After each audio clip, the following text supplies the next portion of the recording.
Allen Lund Company has new offices in Ogden, Utah and Indianapolis, Indiana. Check allenlund.com to reach them.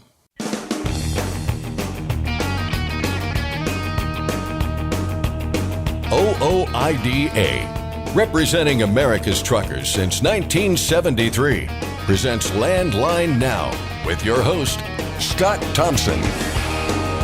Welcome to the show. Thanks for joining us. Scott here, filling in for Mark on Halloween today, and we'll rightly spend some time focusing on a scary issue, not ghosts or goblins or anything like that, but cybersecurity. It's become a big issue in the trucking industry, something drivers and motor carriers have to think about more and more. So we'll start with some tips that came out of a recent conference here in just a moment. Then we'll follow that up by talking about a new federal agency that's looking into the cybersecurity vulnerabilities of autonomous vehicles, including autonomous trucks.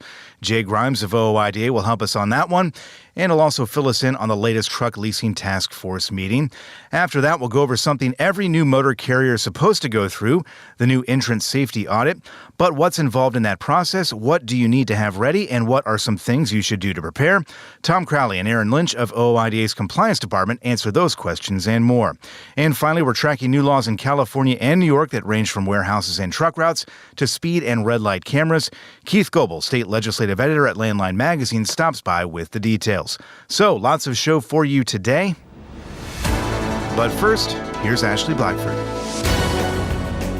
Thanks, Scott. Brent Hutto with Truck Stop joins me now. How are you doing today, Brent? Well, Ashley, I'm doing fantastic. I'm home for a few days, which is great. I'll get to, dig out from underneath all my travels, but I've been doing fantastic. Wonderful. Now, you and I usually talk about the market, but today we are going to discuss a few other important topics. You recently attended a conference on cybersecurity. Tell me more about that. Man, I'm so glad you asked this question because it is, we live in a digital world inside of freight transportation now. So regardless of how you look at it, I know we still drive trucks up and down the highway, but data moves back and forth, and so everybody interacts with it. I got to go to the only cybersecurity conference for transportation only that's put out in the entire industry, and it's put out by an association called the NMFTA. That's the National Motor Freight Transportation Association. And it was fantastic just because these are all the leaders in the industry. They're focused on just the information security, and you'll hear that over and over when you're talking about cybersecurity, information security, because that's all what the cyber world is out there, putting out into the marketplace. So that's their job to protect it. And so I got to be a part of it. The NMFTA, if people don't know it, is a great group. They are their goal is to develop industry standards for freight movement, classification of freight, digital standards, and then now cybersecurity, which is a great group. So Joe Orr is their chief operating officer and got to spend lots of time. But it was really a unique thing because you just learn so much on what's going on. And to me, one of the biggest things I took away was they had this really high-level Washington guy speaking. His name's Stephen Vina, and he's I guess it's a long title, Assistant National Cybersecurity Director for Policy Development at the White House. Oh, my goodness. So I know. Wow. So, but here's what he talked about, and this was so great. He talked about all the things that go on. So this is really for the truckers out there. So if you're thinking about like cybersecurity, where do the bad actors attack your platforms or your networks thing? Well, they go after the sort of the critical infrastructure that goes after inside of something. So what they'll do is they'll park themselves inside of your network that where you don't suspect they'll be, waiting for you to open up another part of the network where they can do a future attack. But what they do is they come after you like this in these four forms. And so from an owner-operator, small carrier standpoint, you want to make sure you keep this in your mind. They'll attack your vendors, your suppliers, your bank, or your boss, which might be, in that case, might be your shipper customer or your broker customer you're doing business with moving freight.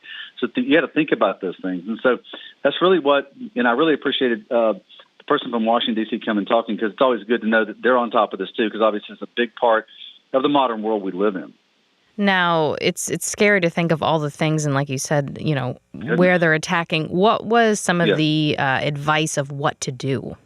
Yeah, well, absolutely. So number one is make sure that the platforms that you're using, wherever they are secure by design. So I want you to take that phrase away. It's a great phrase. First time I learned it, secure by design. And here's why he brought this up. Assistant Director Vina brought this up. He said, there's so much technology being developed out there. not everybody is developing it with security in mind inside of the design of the product. It's sort of something that people put on after, or they expect you, like the owner-operator, to have that high-level security to protect it. But that oftentimes is not going to be enough. You want to use products that are secure by design, and that's a big thing. And so that comes from the software, how it interacts with the ISP, and so you want to make sure you're looking at products that have that security already built into them, and a lot of them do. So when you're an owner-operator, you want to look for that. Some of the other things that were sort of advice were, all right, in the present marketplace, believe it or not, Ash, believe it or not, the number one way that the bad guys get into any system is still emails. Emails. And so make sure that what you're looking at has the right address, it's from the right person that you know, it looks familiar, you're checking it out. But there's also some other ways which they talked about that are similar, and there was one I'd never even heard of. So when an email has a bad code in it, some of that bad actor trying to do, it's called phishing. When it's a text that you get on your phone, it's called smishing. I found out there's a new one. How about QR codes? Things we scan all the time to go, oh, well, that's really easy. I'll scan the QR code.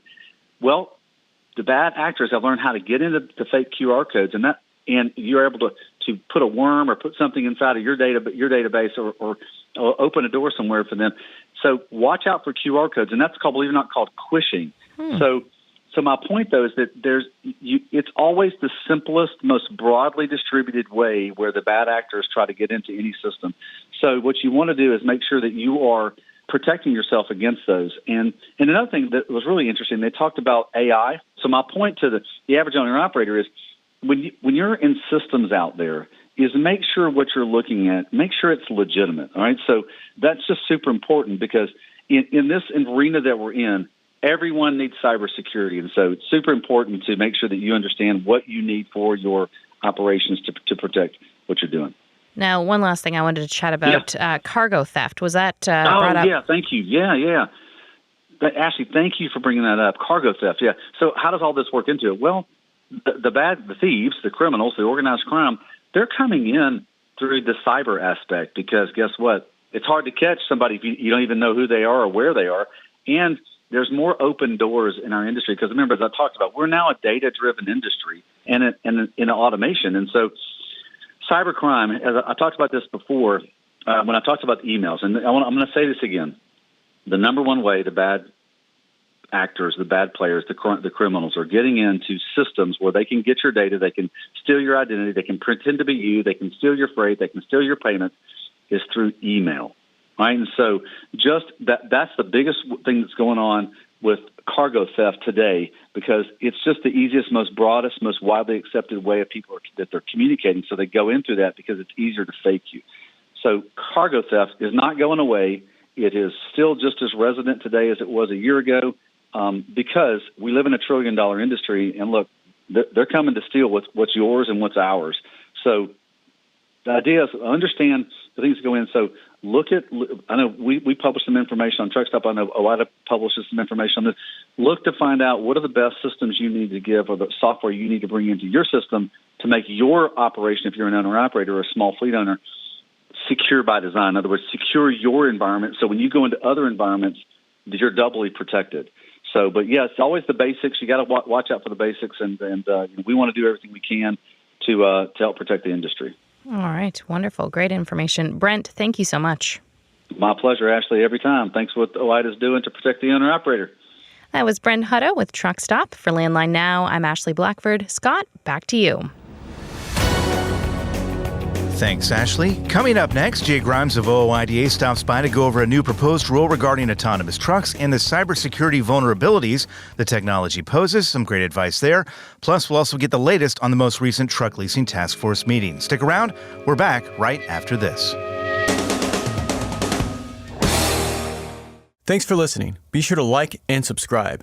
If you want more content, go to landline.media to get updated news, information, and archived editions of our show. Once again, that's landline.media. Control your toll costs and eliminate tolling headaches with Prepass Tolls. Prepass Tolls means toll volume discounts. Just one invoice for all tolls and fewer violations. Call 877-878-5970 or go to prepass.com. Are you tired of the IRS following you around like a dark cloud? Call 888-557-4020 and get your life back. At Truck Stop, we built a better load board for carriers like you. Sign up today and access over 600,000 loads on the most trusted online load board. Learn why the best in the business rely on Truck Stop to make more money and start driving your profit today. It's tested and proven. Burn 2.1% less fuel when you balance all wheel ends with Centromatic. Call 800-523-8473 to get the OOIDA discount.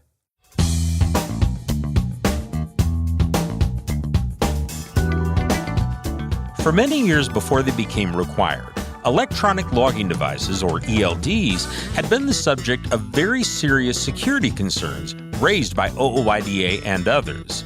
Now, a different department in the federal government is looking into another technology that's generating some security concerns. Welcome back to Landline Now. This is Regulatory Roundup, and I'm Mark Reddig. I'm joined, as always, by OOIDA Director of Federal Affairs, Jay Grimes. Jay, how are you doing?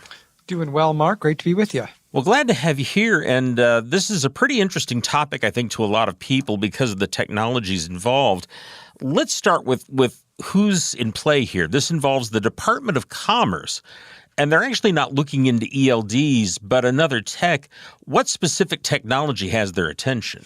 Yeah, this surrounds connected vehicles, the technology, the components, hardware, and software that these connected vehicles are employing, and specifically where that equipment is coming from, mainly China and Russia, and the national security risks and concerns that equipment certainly has alerted the Department of Commerce on, and I think a few other agencies have taken note as well. So kind of certainly, not only the commercial trucks, but all kind of vehicles on the road are certainly becoming more reliant on some technologies, and this notion of autonomous vehicles, connected vehicles, I think has been debated here, among different agencies, among Congress over the last few years as we see more testing, more deployment, and kind of, what we've, said there needs to be comprehensive testing. Cybersecurity is one concern, and sounds like the Department of Commerce is taking note on that aspect. Now, you mentioned the autonomous technology, which is something I think most truckers are familiar with and hate. But there's that other term there, connected vehicles, that's at issue here. What do we mean by connected vehicles? What exactly are they connected to? It's along the same lines of the autonomous technology where, on the autonomous, on some of these self-driving cars, autonomous trucks that are being tested right now, they are reliant on all sorts of different sensors and cameras that are communicating to that truck. Well, the connected vehicle kind of takes that concept and it just not only you're talking to your own truck, but you're talking to other vehicles on the road. You're talking to other infrastructure and what it's monitoring, and perhaps even other pedestrians on the road, other users. So in a sense, everything is sort of wireless technology is kind of connected, interacting with each other. And, we've seen some practices, some concept of this, can certainly have some positive safety benefits, but it also, is a little bit scary on one hand too, when you consider the cybersecurity vulnerabilities. And I think that's what, the Department of Commerce has been looking at this issue for a little bit now. They released an advance notice of proposed rulemaking earlier this year, asking for some feedback and some information. And as we're kind of the next step in the rulemaking process, have submitted a notice of proposed rulemaking a few weeks ago, and have now the public comment period has just closed on that notice of proposed rulemaking. You mentioned that proposed rule, and it does have kind of four major categories that it applies to. Can you explain what those are and what essentially the rule would make happen there with those four different areas? Yeah, so kind of broadly, this notice of proposed rulemaking from the Department of Commerce would prohibit transactions involving connected vehicle system hardware and software that is being designed, developed, manufactured, or supplied by foreign adversaries, and that's persons controlled by under the jurisdiction of China and Russia specifically. And kind of the four provisions you mentioned are prohibiting system hardware importers from knowingly importing into the United States for connected vehicles, prohibiting connected vehicle manufacturers from knowingly importing into the U.S., prohibit connected vehicle manufacturers from knowingly selling within the U.S. completed connected vehicles that incorporate covered software, and then prohibit connected vehicle manufacturers who are owned, controlled, or subject to the China or Russia from knowingly selling in the U.S. completed vehicles which incorporate covered hardware or software. So the proposal really, which would, under the notice of proposed rulemaking, wouldn't begin until a few years from now, and these different aspects have different timelines, but it would basically restrict any Chinese components, Russian components from being operated on these connected vehicles, would prohibit the connected vehicle developers from purchasing hardware and then selling any of their final products into the U.S. market. OOIDA is supporting that rulemaking. I'm wondering if you can tell us what some of the specific points the association made in its comments to the Department of Commerce. Yeah, we're supporting the rulemaking. The Department of Commerce really laid out, I think, a substantive argument that this equipment, given the intelligent kind of nature of it, the connectivity of it, and have we seen the vehicle data that it's collecting, the information that is being transmitted between the vehicle and other infrastructure, can really create infrastructure security, cybersecurity concerns, really makes any vehicle on the road equipped with this technology sort of a target for foreign adversaries to kind of target and kind of put not only national security at risk, but certainly personal data and personal safety at risk as well. And, along the same lines, that we've pointed out when it comes to autonomous vehicles, there is simply not a whole lot of regulatory oversight going on right now with these technology developers that are developing and deploying these self-driving vehicles. We don't know if they're operating the way they should be. Certainly, we hear claims that they're going to eliminate every crash, eliminate all human error. But then we see all these accidents and crashes that with these vehicles that are equipped with this autopilot or autonomous technology itself. So clearly, the technology is really not, I don't think, adequately ready to be out there.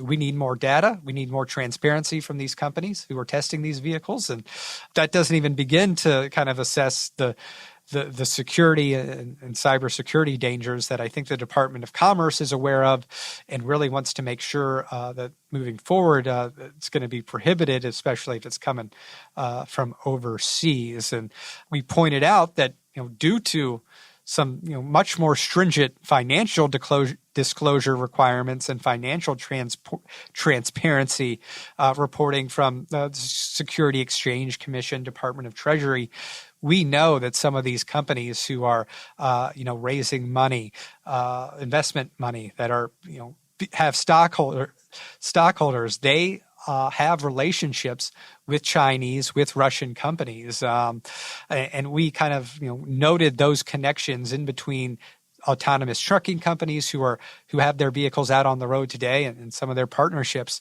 with Chinese companies that have been made public through those financial disclosures. Obviously, the cybersecurity risk between ELDs, major issue here, and we kind of are seeking clarification if this notice of proposed rulemaking would apply to ELD software as well. Because obviously, as we've seen through a number of studies, whether that's the FBI industry notification that came out from 2020, a recent Colorado State University report that showed how vulnerable ELDs are.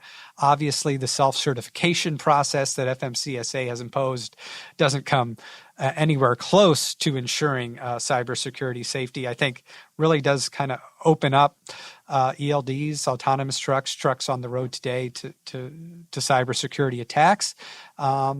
And kind of given the intent of the Department of Commerce proposal, I think we want to know if ELDs are going to fall under the scope of this rulemaking. That would be very interesting indeed. Let's move on to another topic here, and this is one going on this week. The Truck Leasing Task Force has held yet another meeting as they continue their task of examining lease purchase agreements. And we've talked about the task force before. I'm kind of curious, who were some of the people presenting information to the task force Wednesday? Yeah, so the Truck Leasing Task Force met this week, really starting to wind down their efforts to make some recommendations to the Department of Transportation and the Department of Labor as well, to make some recommendations to crack down on kind of leasing agreements in general, but there's been a lot of focus on predatory lease purchase agreements. And the meeting this week, earlier this year, the Truck Leasing Task Force formed a public courts data subcommittee, and we got to hear from the subcommittee and their findings. And they put together a list of a few dozen court cases that have been ongoing throughout the past few decades. And really, there's quite an extensive list where these predatory lease purchases have proven detrimental to motor carriers and individual drivers. And they've put together a comprehensive list of those. The subcommittee itself has put together kind of a report on their findings, which really, I think, echoes a lot of what the discussions have been among the committee as a whole on the concerns and the inequity and the problems with these predatory lease purchase schemes, the unfairness to the driver, the false narratives being peddled by either carriers or these leasing and financing companies that are able to recruit these drivers who want to lease their truck for a few years and then own it. But in reality, the nature of these contracts and leasing arrangements is systemically prevents them from ever achieving that dream. I've been eager, and I suspect there are others who have been as well, to hear what the Consumer Financial Protection Bureau had to say on the topic. And as I understand it, they did present some information to the task force today. What did they contribute to the lease purchase discussion? What sort of information did they bring up? Yeah, and this truck leasing issue has really caught the attention of the Consumer Financial Protection Bureau, who is an independent agency, really trying to promote transparency and fairness to consumers in all sorts of different business dealings. They've presented to this committee before. They are putting together a comprehensive report, really examining these problems as well within the truck leasing sector, and really why the truck leasing sector is so predatory compared to the auto sector, and kind of the difference between the rules and regulations in place in other consumer areas. And we got the update from the Consumer Financial Protection Bureau today or Wednesday that their full report is still in progress. They're hoping to have that ready by the next scheduled meeting, which is November 20th. But a lot of what they heard from the Public Courts Subcommittee is echoed throughout their report. So I think between the Consumer Financial Protection Bureau, between the work of the Public Courts Subcommittee, they're really building a strong record of material that's going to be included in the Truck Leasing Task Force final report, which we are expecting perhaps by the end of this year. Okay. Well, Jay, we're running a little bit short on time here, but I want to thank you very much for all the information. It's a couple of very important topics, and we appreciate it. All right, Mark. We'll see you next time. I've been talking with OOIDA Director of Federal Affairs, Jay Grimes. And folks, if you want to keep up to date on issues like the ones we just discussed, go to landline.media. That's where the Landline magazine staff is keeping up with all these issues and reporting the latest facts. Again, that's at landline.media. We'll be back in just a moment with more news and information. I'm Mark Reddick, and this is Landline Now. Penske owns and operates some of the best-maintained vehicles on the planet. Our used trucks come with a 5-year maintenance report and pre-sale inspection. So if you're in the market for a top-quality pre-owned truck, look no further. Search our inventory today at PenskeUsedTrucks.com. Capital Reman, the leader in remanufactured diesel engines and components, has partnered with OOIDA to offer exclusive member benefits. Visit capitalreman.com today to support America's transportation industry and take advantage of your benefits. When it's time to overhaul your truck engine, help protect it by insisting on a genuine ViberTech TVD crankshaft damper. Heavy duty, absolute premium quality, and they're made right here in the USA. Find a dealer at vibertechtvd.com. Landline Now, welcome back. Every new motor carrier is supposed to go through what's called a new Entrant Safety Audit. But what's involved in that process? What do you need to have ready? And what are some things that you should do to prepare? Here with some advice on that and more are Tom Crowley and Aaron Lynch of OOIDA's Compliance Department. Guys, thanks for joining me.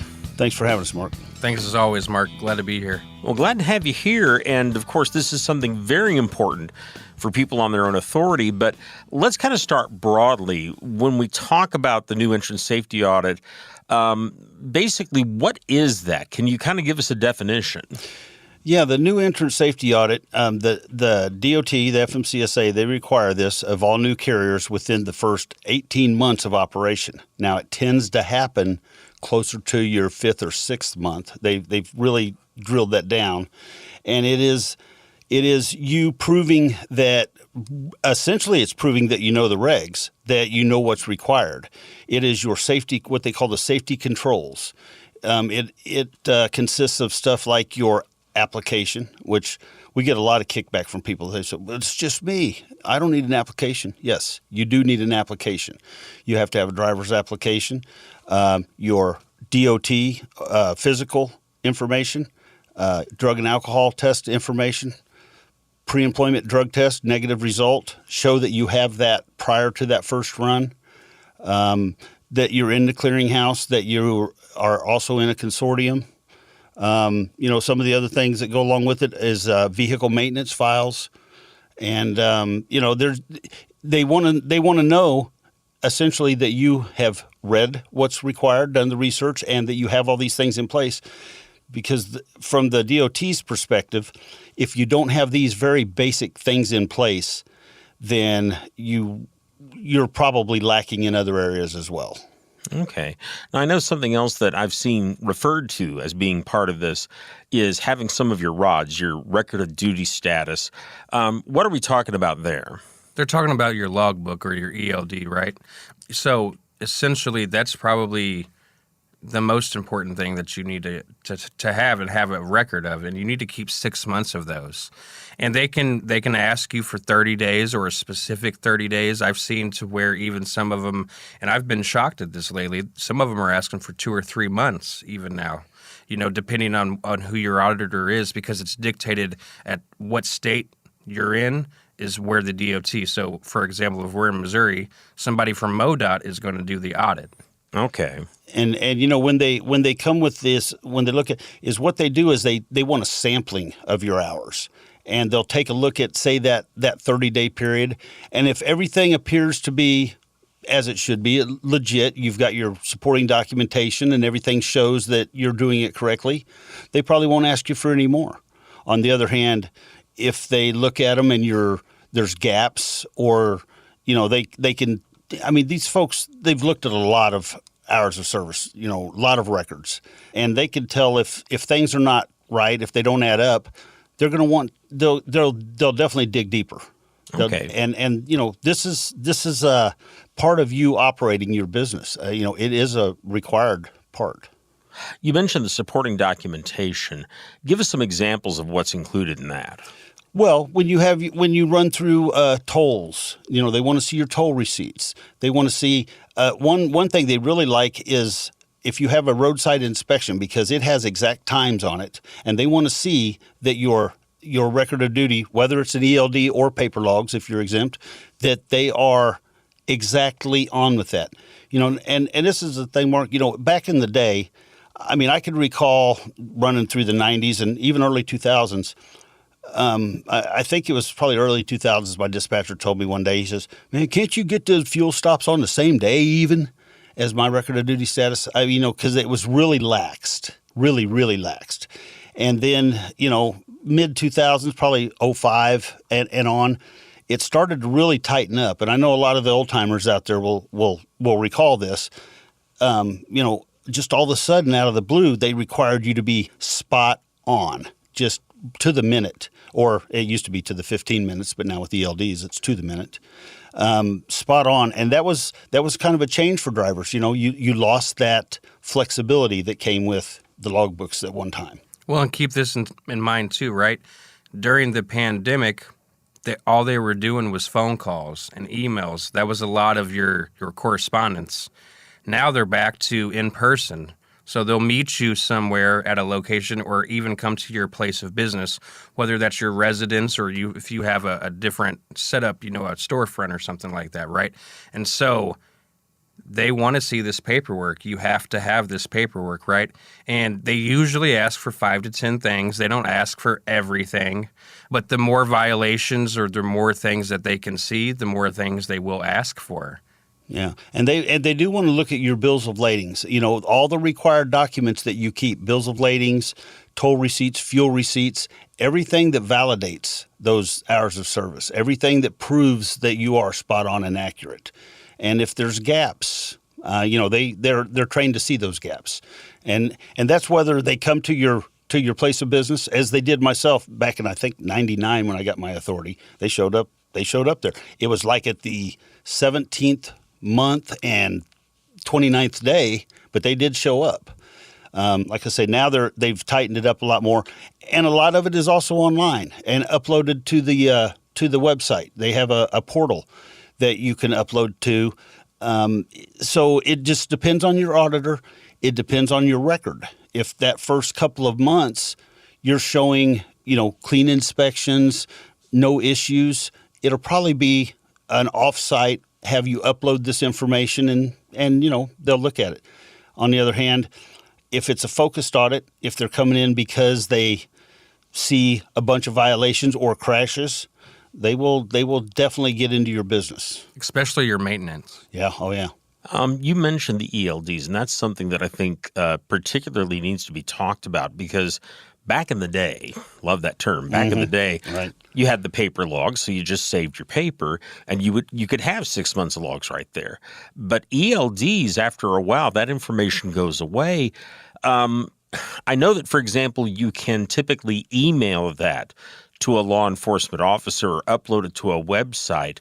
Is this something where you need to do that and email it or send it to yourself, or do you need to have a printer and print this stuff out so you have it? Well, all of the above is good. Are options. DOT requires you to keep these records for 6 months. So the ELD providers, they will provide them to you if you go back to your provider for up to 6 months. But they're not required to keep them any longer. You're not required to have them any longer for DOT purposes. But if you use those same logbooks for claiming your per diem on your taxes or for proving your IFTA, IFTA requires records for 4 years. They can go back for a 4-year audit. And of course, we know the IRS, they can go back for 7 years. So if you're not downloading this information from your ELD provider, after 6 months, they purge that information. They don't keep it any longer than what they are required per the federal regulations when all the ELD requirements come out. If you're not saving it, if you're not downloading it on a regular basis, you won't have it for your IFTA or for your per diem for your IRS filings. It's on you to keep these records, to know what you need for each situation and to keep them accurate. And keep in mind, if you download this digitally, have a backup as well. Right, because it's technology. Technology can fail sometimes at the worst. In inconvenient moments. Also, if you have paper copies, keep them at home. Don't have 8 months of logs in your truck. And that's something that we've always told people for forever. Don't keep with you any more than what you need. And DOT, if they're doing a roadside inspection, and they want to see your logs, they want to see the last 7 days. There's no reason for you to have 6 months in there. And for a motor carrier, you're required to turn, if you're on paper logs, you're required to get those into the motor carrier within 13 days. So, just don't keep all that information in your truck because lo and behold, if something happens, and unfortunately they do sometimes, that stuff gets lost, misplaced. I mean, you're the only one with those records. There's no coming up with them again. And have an audit. DOT, they don't care that you say, well, the dog ate them. That doesn't work for them. They don't take excuses. Yeah, absolutely. And it's just a good idea, Aaron, you're right, to back up everything that you've got.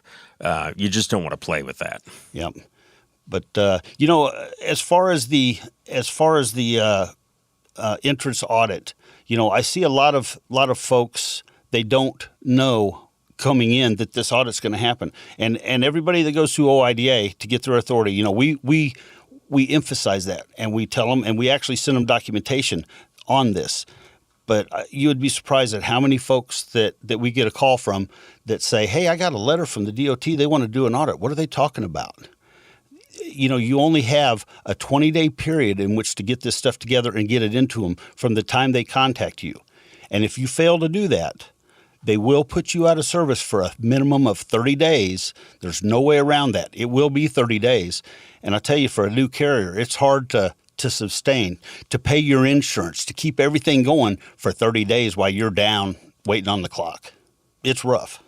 Yeah, well, and also I would say some of this stuff you need to start doing day one. Pre-employment drug test, you get that letter and you haven't done that because you said you didn't know that you were supposed to do that, and you go take it that day. That looks pretty funky if you've been driving for 9 months and had your authority. And when the requirement is that you have that negative test result before you took that first load, there's no way to funny that up. I mean, you're hung. And DOT is not above dishing out monetary fines as well as put you out of service. So it can happen. Another thing that I see is intervention letters. When intervention letters come out, and that basically means DOT has taken a look at your roadside inspections and or your crashes, and they decide we're going to do a focused audit. And they will pop up out of no place and give you 20 days in order to get this stuff into them. And if you're just getting started on it, then chances are you're not going to get it in, and bad things are going to happen to you. And I do see, especially existing motor carriers that have been through an audit before, they don't have a lot of mercy on them. I mean, I talked to a guy the other day, and they threw out $6,500 worth of fines on him for a one-truck operation that is struggling to stay afloat now, and he's got $6,500 fines to deal with too. And they're not done at random. These are focused for a reason. That's why they're called focused audits or focused interventions. They specifically found something in your company that is an outlier. And the one last thing I'd also like to point out is that if they cannot get a hold of you, if they try to email you or call you and they can't get a hold of you, that's no good excuse. You say, well, I'm out on the road. Well, they don't care. Somebody better be checking your mail, better be, making sure they can get a hold of you, because they will put you out of service for no contact as well. And you better make sure you have on the Safer website and through your authority an updated email and phone number.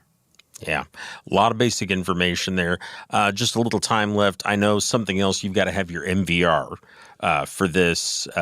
You mentioned the medical certificate, the CDL, hazmat paperwork, proof of insurance. In the few seconds we have left, is there anything else people need to have for this that we have not mentioned? I think we covered most of it, and you kind of saved us there at the end. But the biggest thing is, do your research. You are a business person. You are not only a truck driver, and it is up to you to know what's required, because DOT doesn't take well, nobody told me. That's not a good excuse. Yeah, it doesn't work. And a lot of this stuff you need to take day one. This is your back office. This is your business. You have to care about it. Okay. Guys, thank you very much for the information. Thanks for having us. Thanks as always, Mark. We'll be back in just a moment. I'm Mark Reddick, and this is Landline Now. If you're running ultra-low sulfur diesel in your vehicle, make sure you are prepared and protected all winter long with Howes Diesel Treat, the #1 anti-gel product in North America from the 100-plus-year trusted brand Howes Products. Truckdown.com. Whenever you have a breakdown, you need Truckdown.com. 24/7 access to 40,000 verified heavy-duty repair vendors nationwide. Owner-operators need roadside speed, truckdown.com. Firestone tires are for more of everything, with more durability for more miles and more confidence in your fleet. Firestone's tested tires help fleets save with value where it matters most. Learn more at bridgestonenationalfleet.com/4moremiles. Since you started, what you've loved about trucking is the freedom. Heading out on your favorite route, a good driving song, and thinking about truck insurance. Well, maybe not that last one. That's why we're here. At OOIDA, we have a full range of truck insurance products, expert advice, and great customer service, helping you get the right coverage for your operation. Go to OOIDA.com, because your job is to drive. Our job is to help with everything else. A new law in California ramps up the regulation of warehouses, and speed cameras are on the agenda in other states. Welcome back to Landline Now. For details on the stories and more, we are joined in Studio A by Keith Goebel, the state legislative editor at Landline Magazine. Keith, how we doing? Scott, doing all right. How's it going? Doing all right. Thanks for joining us. Always good to see you. We're going to talk California here for a little bit, where legislators have been pretty busy of late, crafting regulations that at least have some links to trucking. The latest is this new law that's aimed at warehouses. What is the story here? Yeah, with California, with the legislature, it's almost what will they think of next? For better and for worse. To put rules in place. Yeah. And this one, the focus is on the regulation of warehouses. A component of this regulation of warehouses that's in this new law also covers truck routes to those warehouses. But yes, this is part of the overall pursuit there in the state to regulate warehousing, trucking activity, which those who are advocating for this legislation as it went through the State House are saying that, this is a necessary deal for them to address. There has been a boom in warehouse development there throughout the state. There's one particular area of the state that really was the focus of this legislation, the Inland Empire, which east of LA, more specifically in the Riverside and San Bernardino areas. But there's been a boom in warehouse development around the state, but most specifically in that area. It's being attributed to e-commerce, and then, of course, the expectation that folks have of rapid shipping. I think of Amazon when I think of rapid shipping. Yep. Pretty remarkable. But yes, with those factors really attributing to why they have felt they've needed to address those warehouses through legislation. And we don't have to spend a whole lot of time on this, but I guess part of that is setting up buffer zones, right? And then the other part, you mentioned the truck routes, which I think we'll spend some more time on, but that's part of this as well. So can you kind of talk about those two things and what the law does? Well, they've identified, or they have a definition for what they're trying to protect with these buffer zones for warehouses. Sensitive areas is what the new law describes it as. So the sensitive areas are including homes, schools, daycare centers. They're wanting to keep some of those areas away from warehouses like the dock, where truck routes are leading to these warehouses, trying to keep those routes away from these sensitive areas has been the focus with that legislation. And there's a requirement for local governments. They've got to create a truck routing plan, both to and from the state's highway system, and get that done. They have some time.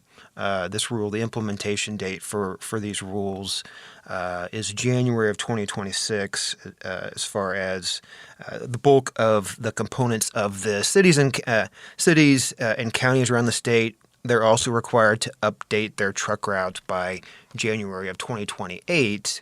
So there is some delayed, implementation of these rules because they're notable. Yeah, and just to circle back on the truck routes, basically what they're looking to do is to keep them out of residential zones, right? This is like a sound, type of thing as well, right? So they're trying to make sure they're sticking to major corridors. Yeah, right? wanting to utilize interstates and the state divided highway system more than local routes. So yeah, local governments are required to make sure that they have an emphasis on keeping them off of local roads. You mentioned like barriers. There's a requirement in this new law that says that buffers and sound barriers for both light and for noise. There are requirements that are put in place for those, and yeah, like for as you're going into an entrance, if a truck's going into an entrance to load or unload, there is a minimum distance requirement that must be from the property line. So, some very specific rules that again these warehouses are going to have to adhere to or make modifications for here in the next year or so. Let's stay in California, but kind of switch gears here to a new topic, another new law in California. As you kind of mentioned, they're dealing them out there in the Golden State. This one deals with speed cameras, right? Yeah, folks may be familiar with our discussion on speed cameras throughout the country. California being one of the states where legislation has been moving through there. Not only this year, but last year, specifically in California, they adopted a new law that ended up authorizing a handful of the larger areas that are in the state to post speed cameras like Los Angeles, Long Beach, Oakland, San Francisco. What this new law does is it adds the Pacific Coast Highway, specifically in Malibu. It's about a 20-plus mile stretch of roadway, adding speed cameras along that stretch. Why it wasn't included initially, whatever. I guess the focus a year ago was the largest areas. Obviously, Malibu has some good size, but I think this is a good example of what we can expect here in the years to come with this new law in California, is that more and more areas will be added for the use of speed enforcement. And then let's give New York a little time in the spotlight here after spending some time on the West Coast. Not speed cameras there, but red light cameras, right? We've got a law there in the state as well for that one. Yeah, automated enforcement is a thing that has been around in New York, more specifically New York City, for quite some time, going back to the mid-'90s. New York City's had a program. 150 intersections have been outfitted with red light cameras. New law this fall, that's been signed by the governor, extends that camera program. So time-wise, it'll continue. It's also expanded that program. They're going to go from 150 intersections to 600 intersections there in New York City that will be outfitted with the red light cameras, and programs that are in other parts of the state also extending those programs. Five of the top 30 populated cities there in New York have these programs for red light cameras. Those have been extended. They've also added Greenburgh among the cities there in New York State that are permitted to have red light cameras. So New York State and California are two states that are no strangers to red light cameras and speed cameras and that sort of thing. But obviously, as you kind of talked about there, they're expanding those programs. Michigan, however, does not have, any law in place that allows for either of those. But there are two bills that might change that, right? Yeah, a couple of House bills that made it through the House some time ago. And it's been a slow process there in the Michigan Senate that these have been waiting for consideration. These are awaiting Senate floor votes. A little different than California, a little different from New York. This one, the focus is on highway work zones, wanting to put speed cameras up in those limited areas when construction workers are present.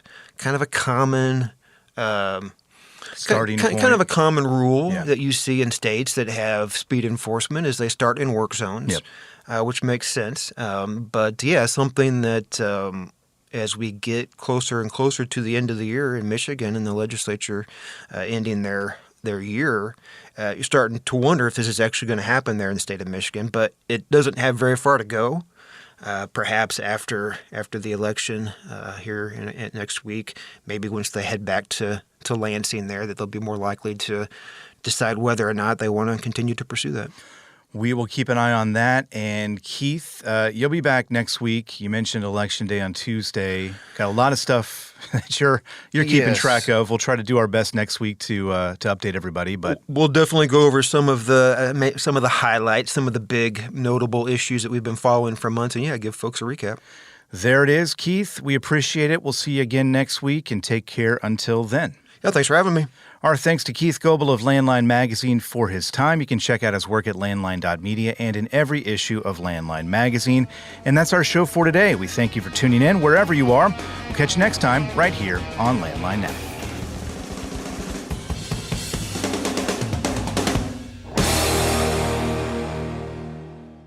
Thanks for listening. Be sure to like and subscribe. If you want more content, go to landline.media to get updated news, information, and archived editions of our show. Once again, that's landline.media.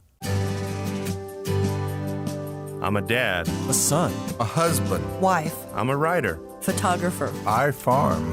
I'm a veteran. I love old cars, fishing, my kids, chrome, and I am a professional truck driver. And together we are OOIDA. OOIDA was founded by truckers to stand up and speak on behalf of truckers. We've done that by combining the individual voices of our members into a single, powerful voice.